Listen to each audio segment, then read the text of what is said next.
have a great guest today. I have no other than Zion Oshiobugie. Zion Oshiobugie is a 33-year-old husband, father, entrepreneur, motivation speaker, teacher, and on-air personality with Crown 89.9 FM in Warri, Nigeria. He is also the CEO and the founder of Clever Mind, and their goal is to provide quality education for poor communities in the Delta State and beyond.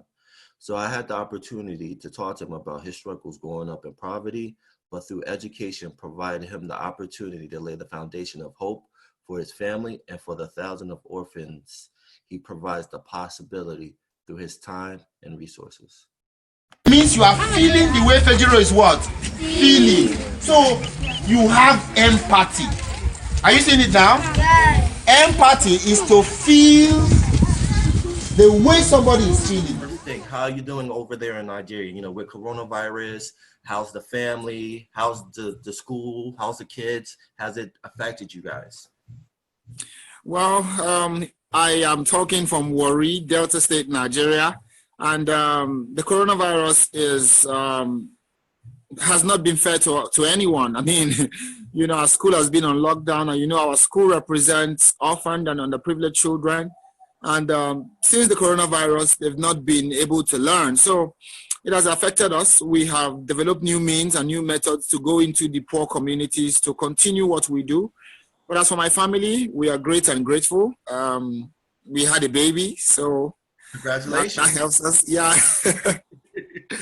We had a boy, so I have two kids now, so Jason and Melissa. So I'm fine, I'm good, and I'm ready to go. That's awesome. You know, I did my research on you, and when I think of a quote, I think of a famous Benjamin Franklin quote, and he says, "Tell me and I forget, teach me and I may remember, involve me and I'll learn." And when I think of that quote, I think about your life, your upbringings, you know, as well as today, you know, as an entrepreneur, you know, you build schools, you educate kids. So can you tell me a little bit of your upbringing of those early days? Well, I had like a fair upbringing, you know. I had a father in my life, I had a mother in my life till now. But at a point in my life growing up, we had a kind of like redefining moment for me as a child, as a 15-year-old. You know, my dad left us for a year. So my upbringing, and then most of the time my dad was not around because he was working, you know, and I understand that, you know, but then a point came where actually it wasn't work, it wasn't anything, it was just him wanted to go, I don't know, chase his passion or something. And he practically, like, you know, separated from my mom for a year. And it was hard. It was heartbreaking because I was trying to, you know, get some form of direction in my life as a young person at 15, at 14. Here I was trying to look up to someone. Here I was trying to find a model of fatherhood. Because I know one day I was going to be a father to a dad, and I didn't get it as much when I was supposed to get it. Like, you know, when I got all the love and the care when I was younger, but then at a point comes in your life where you now need direction, where you now need role modeling, and that for me in that one year plus, which was like my adolescent stage, didn't come. And then after that, I was shipped off to another city to be a domestic servant, and then you know, so there was a defining part of my life where before I was shipped out, you were supposed to be there for me. You were supposed to be in my life as my father, and guide me and show me the path, and, like, you know, help me to be this great father in the future.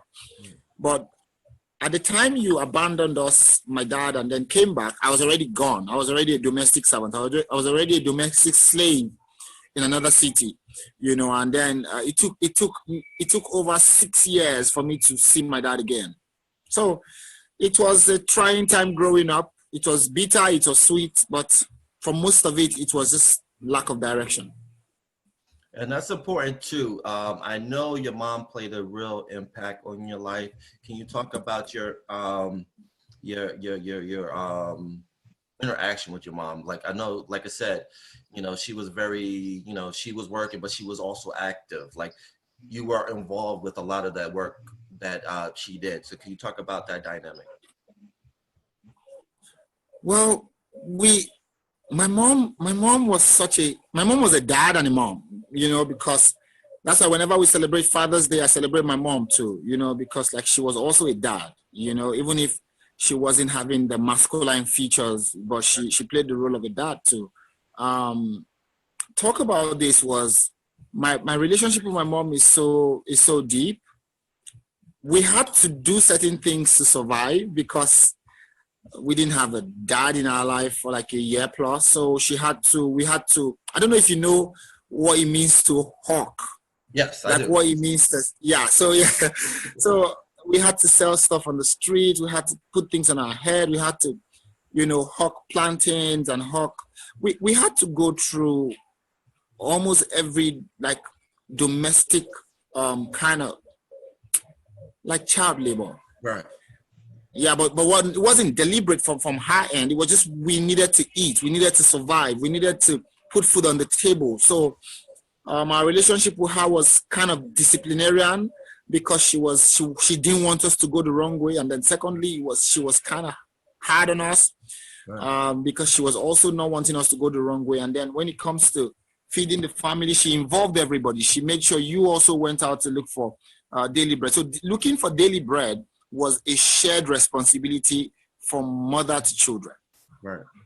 And that's important too. And that goes back to that Benjamin Franklin quote that your best experience was you were a part of it. It wasn't she didn't tell you, she told you, but she involved you in everything. And that kind of led you to having discipline, into structure, as well as just being overall engaging with people. And so with those key elements, how did that evolve you into the next chapter in your life? Well, the next chapter in my life was, all right. I sometimes don't want to think about it, but the next chapter in my life, it was, I don't know, man. That's okay, man. Take your time, man. It's all about, yeah. I know it's a very emotional, but the great thing about it is that, it wouldn't put you in the position you're in today. So, yeah. And that's the important thing is that, dude, from uncertainty, there comes triumph. And that's the powerful thing about that. All right, you see, it gets to me because like I had to be like a slave for 4 years to get an education that if I had a responsive dad, I would have gotten on a platter. I had to walk, I had to clean, I had to cook, I had to cut grasses, I had to bait a dog, I had to do every domestic chore you can think of as a domestic servant for a family here in Warri. I mean, because originally I stayed like in another city. That's where we were staying with our parents and my mom. And then because of we were poor, my mom had to allow me, come to be a domestic servant here in Warri Delta State. Originally, I'm not from Warri Delta State, Nigeria. I am from Edo State, Nigeria. Right. And, the next chapter was painful because I had to endure verbal abuse. And that in a way affected me because, you had to, there's no gainsaying that being a domestic servant to anybody was going to be a pleasant experience. So the next chapter was quite a painful experience for me. I had to endure 4 years of mental torture. I had to endure 4 years of verbal abuse.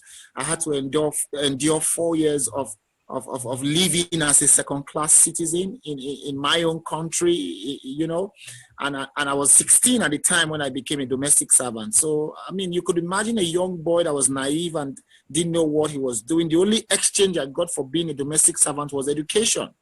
So, for me, the next stage of my life wasn't as I planned it. It was painful, and I should also say that I had to stay in the kitchen for 6 months of my 4 years of living in that house as a domestic servant. I had to sleep in the kitchen. That's how painful. That's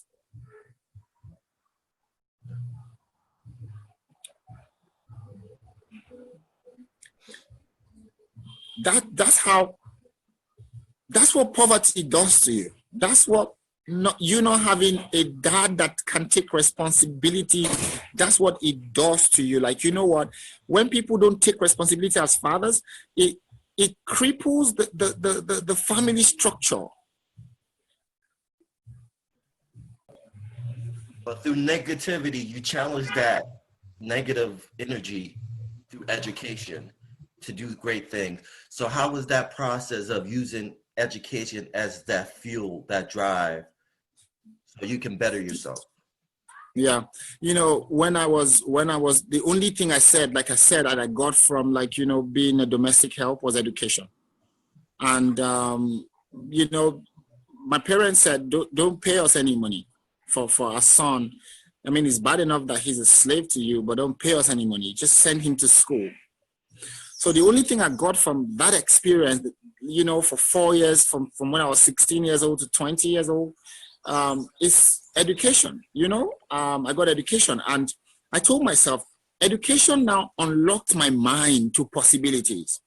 My journey became a little bit more hopeful because now I've gone to school, and school added value to me, and school unlocked my mind. Education was something that, you know, yes, I went to school, but I started educating myself in the things I was passionate about. And then my mind became unlocked to possibilities where other people were seeing problems. So I told myself, if education can break me of poverty, I will give that education to every poor child I meet in my lifetime. And one way I was going to do that was I was going to build schools for the poor. One way I was going to do that was I was going to, you know, go into communities that are undeserving, and communities that are poor, and children that are from low-income backgrounds. And I'm going to, you know, promote initiatives that will help them, because I believe that education is the leveler. Yes. Education is the leveler. So the opportunities that I didn't have when I was poor, I wanted to give these opportunities to poor children right now, so that they could measure up with their counterparts in different parts of the world. So that's my drive, and that's my motivation why I do what I do. And you know, that's how I was able to just twist it. When I stopped being a domestic house help, I came on the radio. I became a voice. I became a voice for education. I spoke on the radio. I became a radio presenter.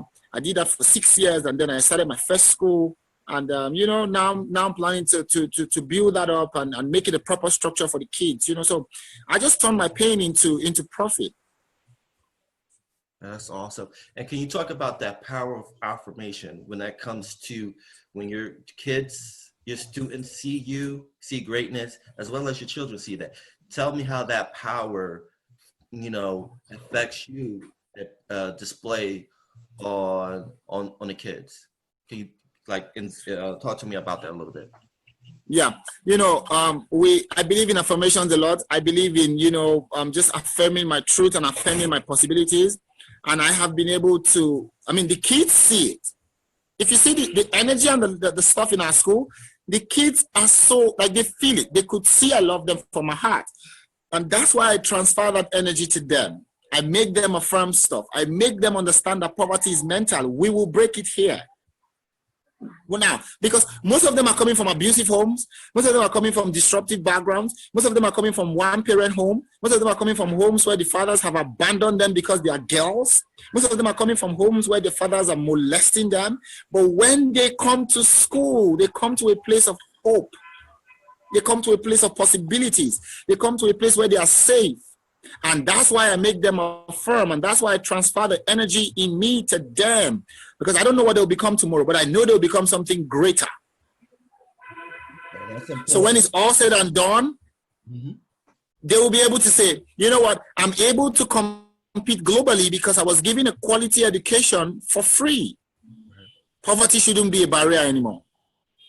And I agree. I think with education, that levels the playing field, whether, you know, you're wealthy or you're in poverty, you know, and I think that's important too. But, you know, as a father, as an entrepreneur, husband, how are you able to balance the two? Because I know it takes a lot of your time. So how are you able to balance the two?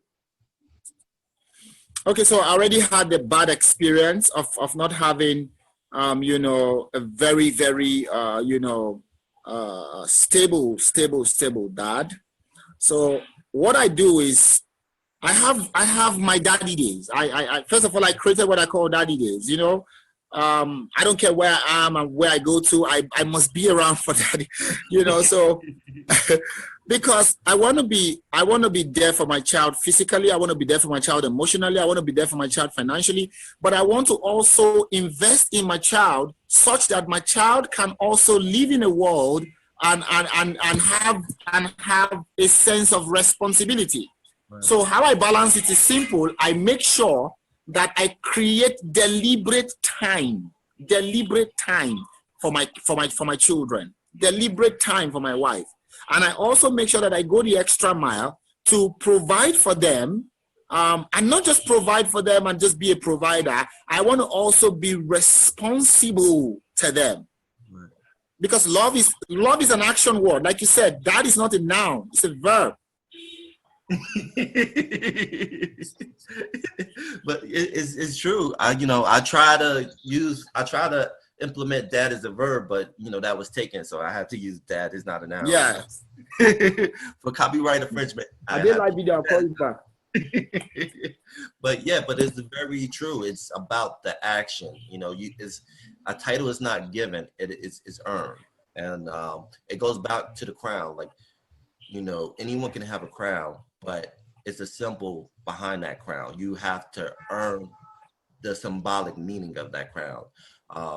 So can you talk about that more, about the symbolic of it, that meaning of being a father? Yeah, so, you know, like you said, it's something that you don't, it comes up, you know, because I always say something that the fact that you've a child came through your loins doesn't really make you a father. Well, you know, you were responsible for making a woman pregnant, but the actions you take to improve the life of the person that you have brought on this earth is what makes you to earn that crown. Right. Because children look up to us. So you earn the crown. So for me, from my point of view, I looked at what my father didn't do right. And I said to myself, no, I'm going to do it right. One thing I thought he didn't do right was that he didn't invest enough time in my mother. He didn't invest enough resource in my mother. He didn't develop the genius in my mom. You know, even if people will say, oh, my mom was supposed to maybe develop, you know, herself, but then he had the responsibility as the king of the house. He is, even if they are equal, I mean, both of them are equal, but he had a greater responsibility. So our responsibility, for me, the crown is there, but it doesn't fit everybody. Right. It fits those people that create the time for nurture. You must nurture the family, and the family consists of your wife and children. You must nurture them. You must invest in them. You must create time for them. You must fan their flames. You must be that person. You must be their go-to person. You must provide direction and leadership. So you must be a leader if you want to be a father. And leadership is not a position. Leadership basically is influence. No, that's very true, and that also goes to, like, for example, if the you're not together, you know, but still being there for your kid. You may not be there, you know, with your significant other anymore that you made the kid with, but it's still being a part of that kid, you know, that's a symbolic too, because sometimes I feel like that kind of gets the less attention. You know, they talk about the single mom, but also they never talk about what about that single dad That, yeah. aspect.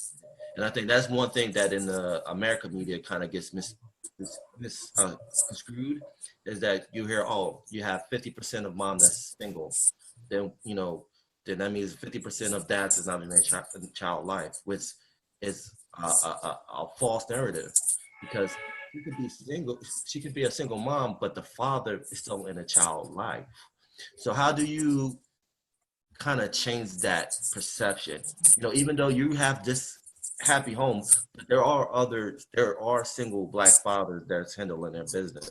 So in your perspective, how do you change that narrative when it comes to the single Black father? Well, sometimes people have to, be apart for irreconcilable differences or whatever the case may be. But take it or leave it, you've helped create a child.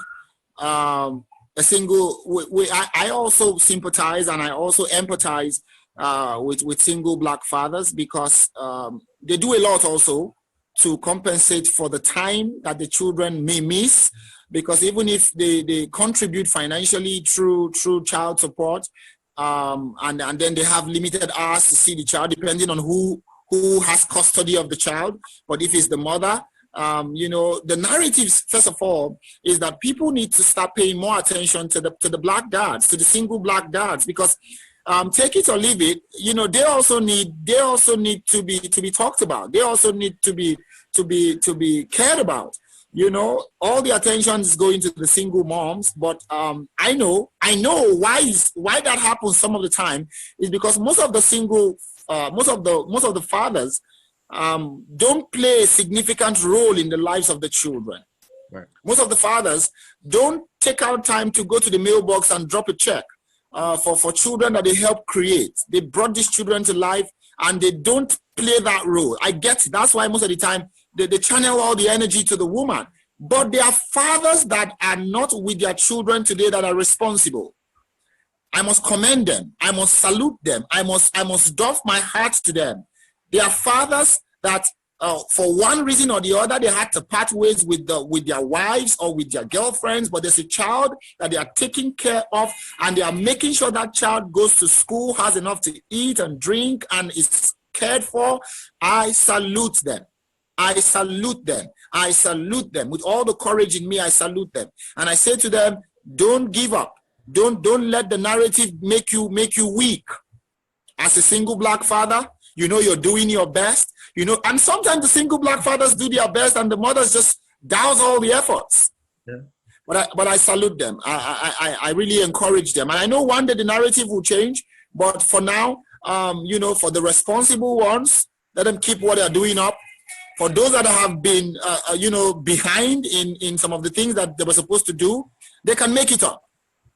It's not yet late for them to win that child back into their lives. So yeah, that's for me. Because for my dad, it took a little time, but I guess somebody was talking to him, and then he came back after a year plus. He came back.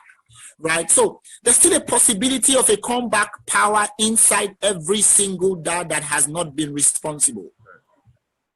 And I think the beauty of your story is that, you were frustrated with your dad when you said, I'm not going to do this to my kids, but you did it not out of anger or no big or like, I'm going to show him. You did it out of love and compassion. Yeah. You were frustrated with your father, but you still loved him, because nobody. Yes. I forgave him. You forgave him. And so you're like, you know what? I still love him, but I'm not, I love him. I disagree with his actions, but I still love him as a father. Yes. But at the end of the day, I'm not going to follow his actions. I'm going to do something totally different. But at the same time, I'm not going to tell my kids that my dad was this bad person.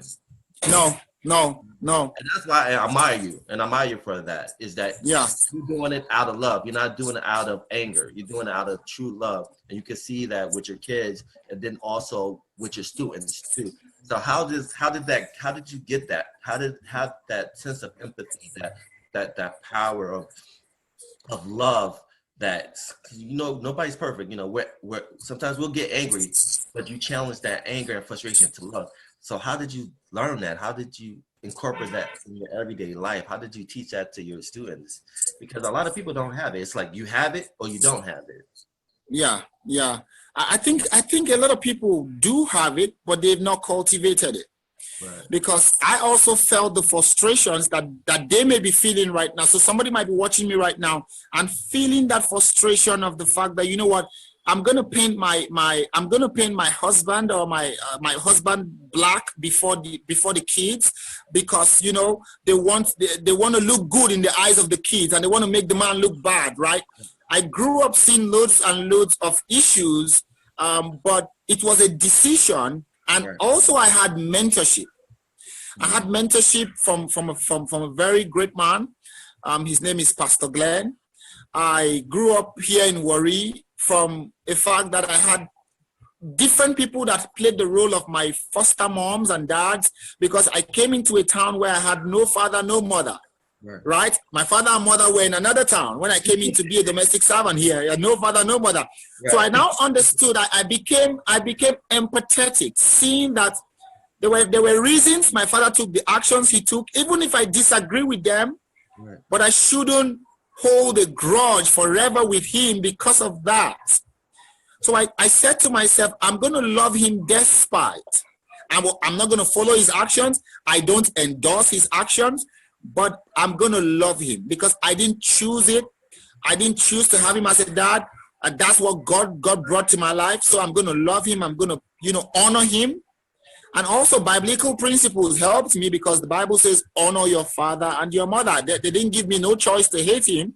I didn't see a scripture where they say hate your dad. So I had to also follow biblical principles. But one thing I will also say is that I commend my mom. I say this because my mother never painted my dad in a way that we should hate him.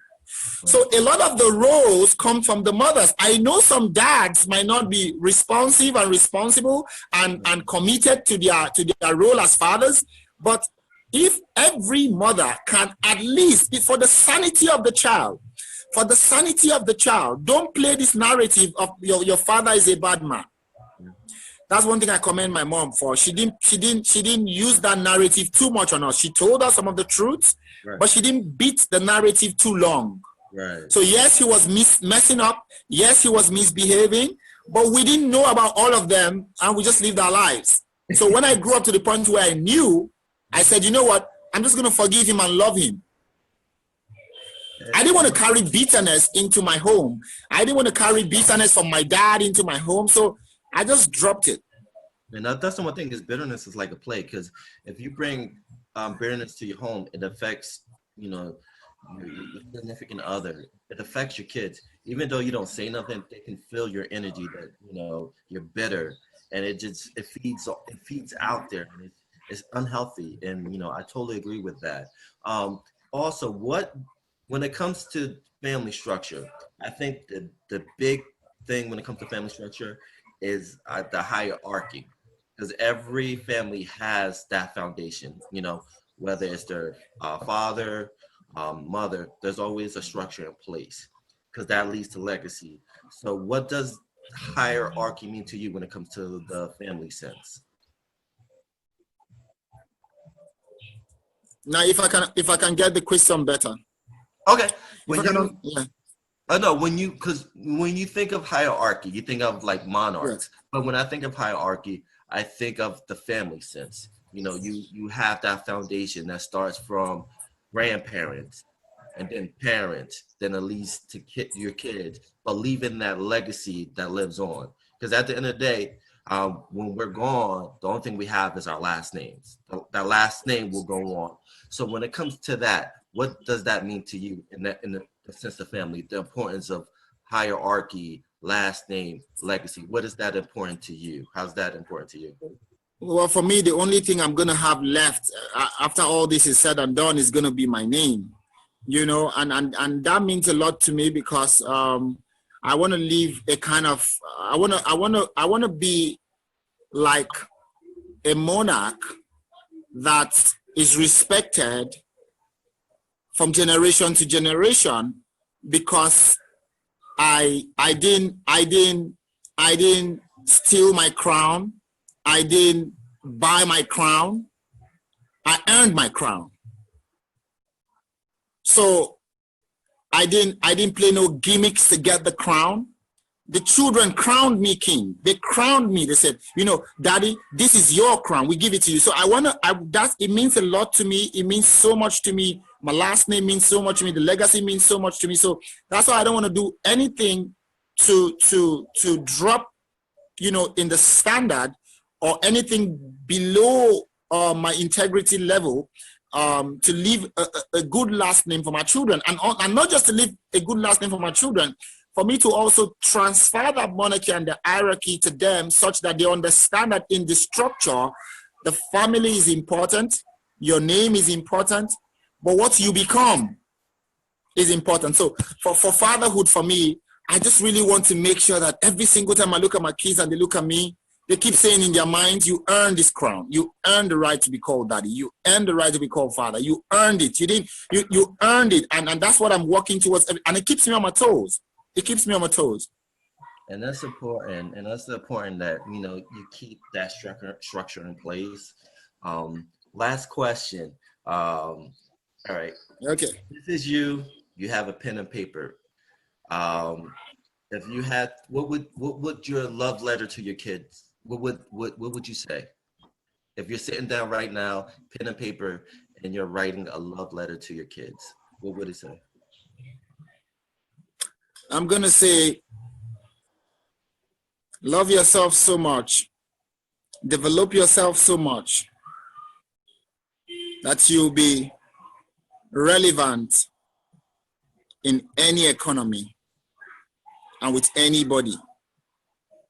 Because one thing that I didn't get from a very young age is the urge to develop myself.